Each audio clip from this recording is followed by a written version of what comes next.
Você sabe qual é a origem do termo burguesia e em que contexto histórico ele pode ser aplicado? Fala pessoal, tudo bem? Eu sou o professor Bruno Tulux e hoje, no Momento do Conceito, o nosso assunto será burguesia. Então, se você quiser entender melhor esse conceito, fique ligado que depois do vídeo tem mais. Beleza? Valeu!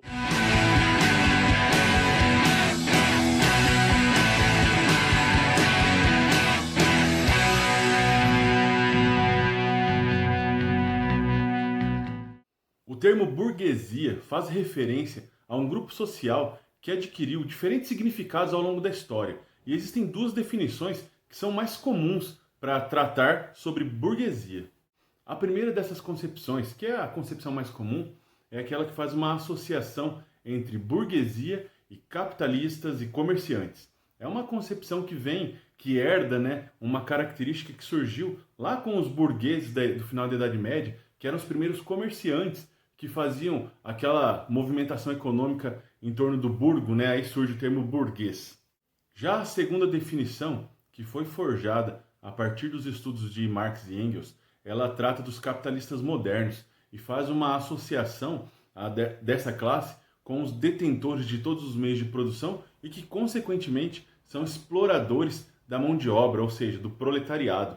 É importante lembrar dessa definição, das duas definições, na verdade, como uma tentativa de classificar a burguesia, mas é importante perceber que as duas carregam vícios que não permitem uma complexidade, no olhar sobre o que vem a ser de fato essa burguesia.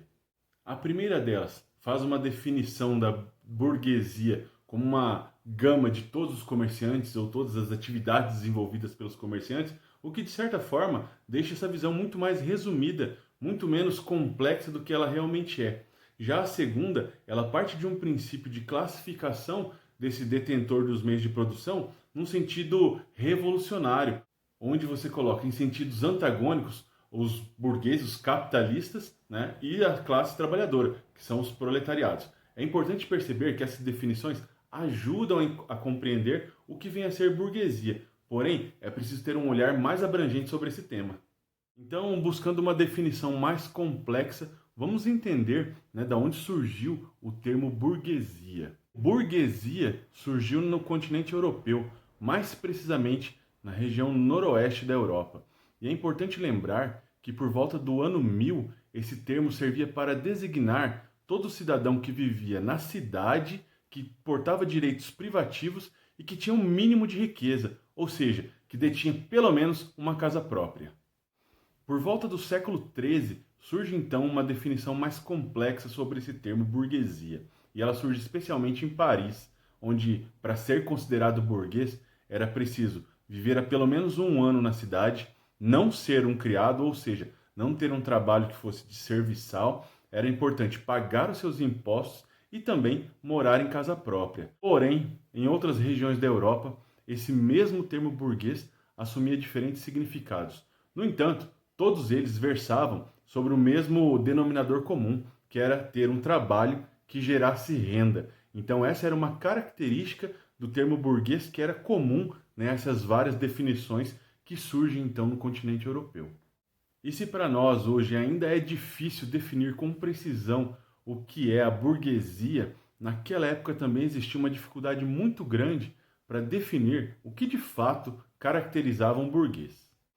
Para o mais pobre, burguês era aquele que simplesmente empregava outras pessoas, ou seja, dava trabalho a outras pessoas mais pobres. Já para a aristocracia, burguês era aquele que era grosseiro, uma pessoa que não tinha modos, que não tinha gostos definidos e que muitas vezes ele não era considerado apto para viver em sociedade. E apesar de toda essa dificuldade em definir o que era um burguês, há um ponto em comum, já que levando em considerações as diversidades de papéis sociais e atividades econômicas desenvolvidas por essa classe, um elemento que também é definidor dessa classe é justamente o fato de ter propriedades.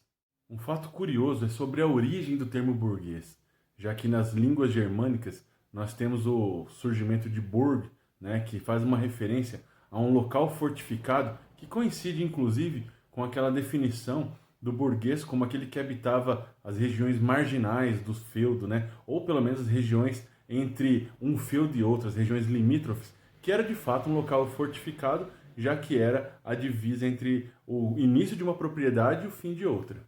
Na França, surge o termo bourgeoisie, que acho que a pronúncia correta é essa mesmo, mas que fazia referência a essa região limítrofe entre um feudo e outro. Na Inglaterra, a definição para esse grupo social se dá inicialmente como middle class, que é aquela parcela da população que ficava entre uma região e outra, e que também na língua portuguesa esse middle class pode ser compreendido como classe média, aquele grupo de pessoas que não se enquadra nem para ser da aristocracia, né, das classes mais altas, mas que também não se equipara aos trabalhadores serviçais, aos escravos. Então, ele estava no meio termo entre uma classe e outra. Contudo, é somente no século XIX, após as revoluções que surgiram, que iniciaram no século XVIII e que se desdobraram até o século XIX, especialmente a Revolução Francesa, é que a burguesia surge como um importante grupo político, um grupo social que vai alcançar um certo destaque e que vai passar a ser revisto pelos historiadores a partir deste evento. E a partir da Escola dos Análises, lá na década de 1920, há uma visão muito mais complexa e muito mais interessante sobre os papéis sociais que a burguesia ocupa ao longo da história. A partir desse salto quantitativo e qualitativo que a Escola dos Análises permite para a compreensão histórica, os historiadores passam a perceber que é preciso fazer uma revisão sobre essa associação entre burguesia e capitalista, já que esse é um termo que é muito heterogêneo e que deve ser, sim, compreendido de uma forma mais ampla. E é nesse sentido que se busca a compreensão de que muitas ocupações dos burgueses ao longo da história, desde o surgimento desse termo, não tinham nenhuma conexão com as práticas tipicamente capitalistas. Isso até o século XVIII. Iam muito mais além, porque em determinadas épocas o termo burguesia era utilizado erroneamente como capitalista antes mesmo do capitalismo ter surgido para a humanidade, o que configura como um pensamento anacrônico. Se você não sabe o que é o anacronismo na história, eu tenho um vídeo gravado aqui sobre anacronismo que vale a pena você revisar. E aí passam a surgir questões que deixam a história extremamente interessante. Por quê? É justamente na Inglaterra do século XIX, onde ainda existiam burgueses que não se caracterizavam por ações tipicamente capitalistas, eles passam a investir cada vez mais em metalurgia, em indústria têxtil, e acabam por se configurar na próxima classe burguesa industrial. Olha que interessante. Se em outras regiões do mundo, e os próprios historiadores começam a entender que há algumas desconexões entre o termo capitalista e burguesia sempre associado, na Inglaterra, onde se torna o capitalismo, né, uma potência, é lá que a burguesia vai se apropriar desse conceito para se tornar tipicamente capitalista.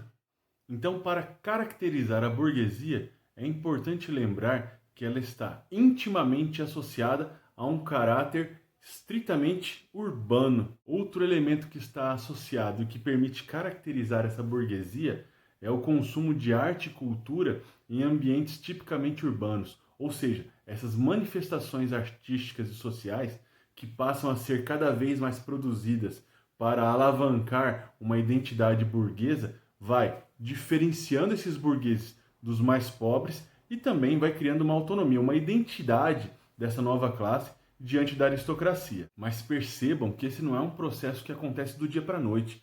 Ele leva um longo período para se concretizar, né? Em torno de 8 a 10 séculos para se definir, né, como um elemento que é associado a essa categoria, a essa classe social que é a burguesia. Outro ponto que nunca deve ser dissociado da burguesia é o seu caráter revolucionário, justamente porque, a partir das revoluções, tanto na Inglaterra quanto na França, as revoluções de cunho econômico, a industrial e a social, a Revolução Francesa, elas são frutos, né, desse desenrolar da burguesia e que acabam por transformar a Europa entre o século XVIII e XIX de uma Europa aristocrática para uma Europa burguesa. Bom, chegamos ao final de mais um vídeo do Momento do Conceito.